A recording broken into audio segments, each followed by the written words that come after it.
No, that's great.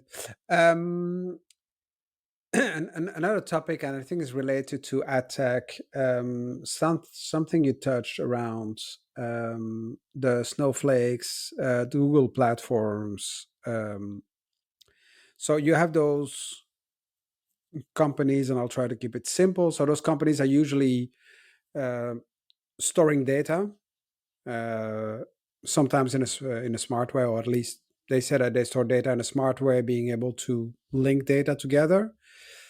And they want to be playing a role probably in Adtech and in Martech, but at the same time, you have other players, like one of the companies I'm working for now, which provides a CDP, which is a customer data platform that also helps to use different sorts of data, bring them together to then personalize or buy ads. How do you see that playing field evolving? Yeah, great question. And it's interesting that we managed to go 30 minutes without mentioning the word CDP or the acronym. But But I I did it think first. exactly. Congratulations. No, but I think CDPs they created a movement and something very interesting, sort of that there needed to be a sort of a centralizing or unifying platform in the middle, right? That we're able to collect and sort of work with the data and then also activate it, right? Mhm. And then over time, people have tried CDPs and seen that it can be very valuable. Sometimes the implementation can take a long time.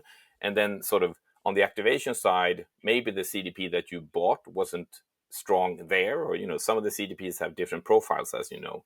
Mhm. So it's, but the idea of unification and unifying customer data and campaigns and segments and CRM data is promising and Mhm. proved out to be very valuable to brands and advertisers. So, Mhm. um, and that's natural then that these platforms that we mentioned, AWS and GCP and Snowflake and others, they are already sort of being the underlying foundation and infrastructure for CDPs. Mhm. So it's pretty natural for them to see, hey, we could actually do something here. We are able to build native connectors to other platforms, like GCP now is coming out you could pretty much build a CDP on top of it if you want to, and you have the sort of technical muscle for it. Mhm. So the space is becoming more heated. The space is becoming more, crowded in a way, Yeah. but also more mature, which I think is a good thing. And the good thing that I see is that 2018, when it started to sort of take off, uh, marketing managers and sort of heads of IT and other people are becoming more aware and more savvy on using Mhm. these types of tool, and also Yeah. sort of the challenges that comes with it. But then there's something like Reverse ETL coming up, which I think is really interesting because some brands might not need or want to go with a full-fledged CDP.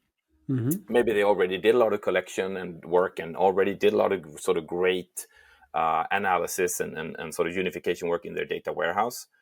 But from there, they need a simpler way to send it out to their acquisition channels, to Google, Yeah. to Facebook, to Twitter, to Snapchat, or whatever it might be. So that's where reverse ETL comes in. And with high touch and census and other players coming in the reverse ETL space, now last week I think you both had Segment and Particle, two CDPs that were Mhm. announcing their own connectors and activators similar to reverse ETL.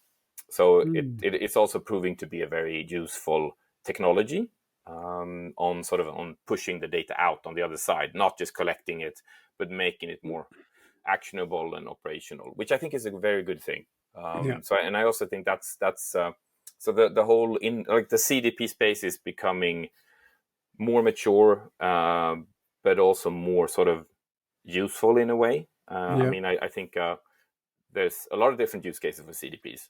Yeah. But I mean, if you can't do anything with the data, then I think it's not as valuable, of course. Digital Explained to My Mom is a show from No Stress Media. To learn more about our shows, please visit nostress.media, where you can sign up and be alerted whenever we have a new episode.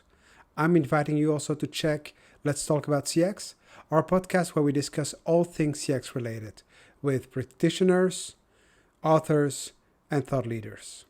Check the show notes for a link to the podcast. Thank you.